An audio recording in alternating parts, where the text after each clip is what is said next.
Bonjour les enthousiastes, Jonathan de la chaîne Spirituosité, fidèle au poste pour un autre mercredi Bourbon. Et je vous présente un Buffalo Trace. Buffalo Trace qui n'a pas vraiment besoin de présentation selon moi. C'est un des whiskies classiques, des Bourbons classiques des États-Unis. Et bon, si vous ne le connaissez pas, ben, va me faire plaisir aujourd'hui de vous le décrire un peu puis de vous partager une belle expérience qu'est le Buffalo Trace. Ici, on est chanceux.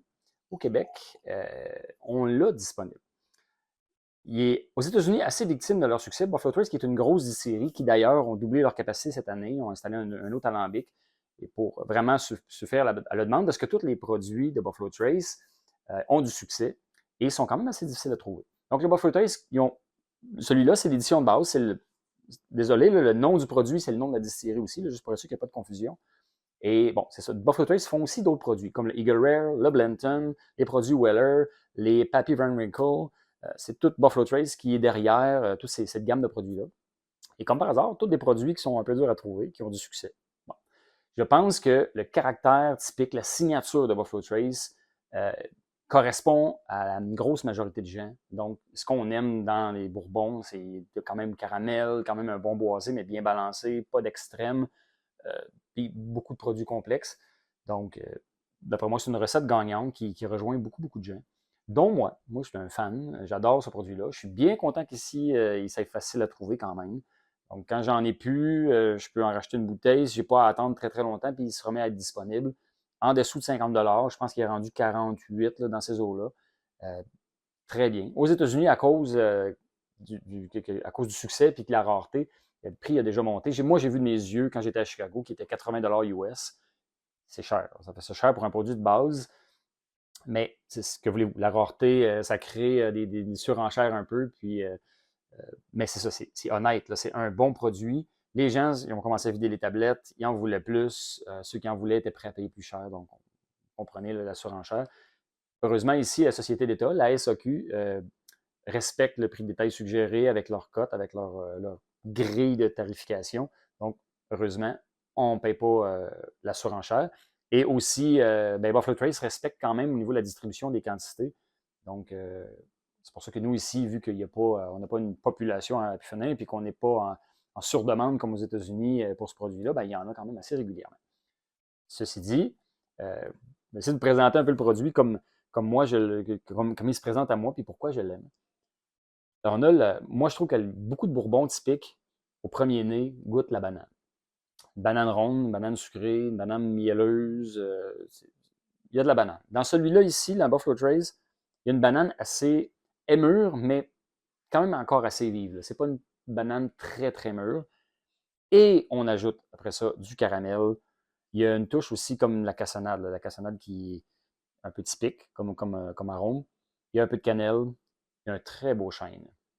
Le chêne est là, il est présent, il n'est pas surpuissant, il ne dépasse pas dans les arômes, c'est pas lui qui va être le plus en premier plan, mais il soutient tout le reste. Puis ce chêne-là se marie parfaitement avec les autres arômes. Là. Donc, on dirait qu'il est bien imbibé de caramel, puis de miel, tout ça. Fait que, c'est un beau chêne. Et ça, au niveau épices, il y a un petit peu de cannelle. Une fois qu'on est habitué aux fruits, on a tous les belles autres arômes de miel, caramel, cassonade.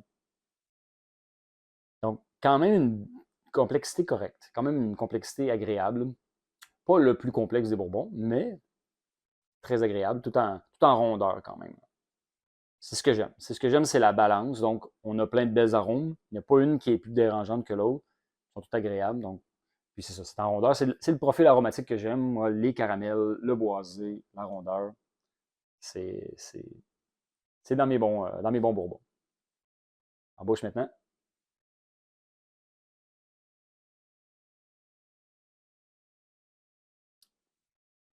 Le palais est quand même dans les mêmes gammes d'arômes qu'on avait au nez. Les saveurs on les reconnaît un peu toutes. Un petit peu plus, une pointe plus épicée un petit peu. Donc la cannelle est un petit peu plus présente.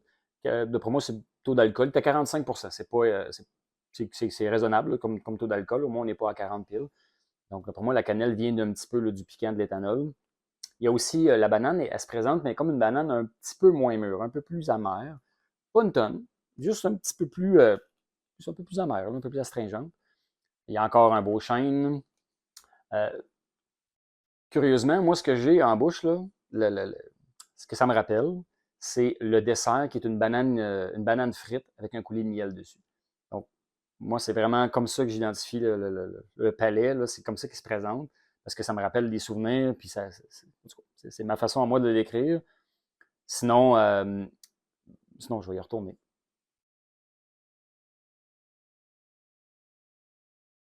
Ouais, exact. Banane frite au miel. Sinon, ben, c'est ça, il y a quand même la cannelle, il y a quand même un peu de caramel en arrière de ça. Le chêne, encore une fois, super beau, super bien imbibé de miel. Là. Un chêne qui est là, qui est soutenant, qui est pas en premier plan, mais qui est derrière. On l'oublie pas, il est là, mais il ajoute vraiment il ajoute au coffre de ce whisky-là. Fait que, tu sais, ça goûte, c'est pas surpuissant, mais c'est bien soutenu comme saveur puis comme arôme. Donc, je pense que ça s'explique très bien. Pourquoi que c'est un bourbon qui a un bon succès. C'est pas dans les bourbons fins de ce monde où qui sont assez exceptionnels, mais ça rejoint tellement de gens. Donc, le profil aromatique est tellement bien dosé et puis ça le rend populaire. Donc, moi, ce que je vous suggère, c'est que si vous avez un ami qui en a, ben, goûtez-y si vous n'y avez pas déjà goûté. Puis sinon, si vous achetez une bouteille, ça me surprendrait que vous soyez déçu parce que la popularité parle d'elle-même. Je pense que c'est un bon indicateur pour un produit de qualité avec un prix très, très raisonnable. Santé!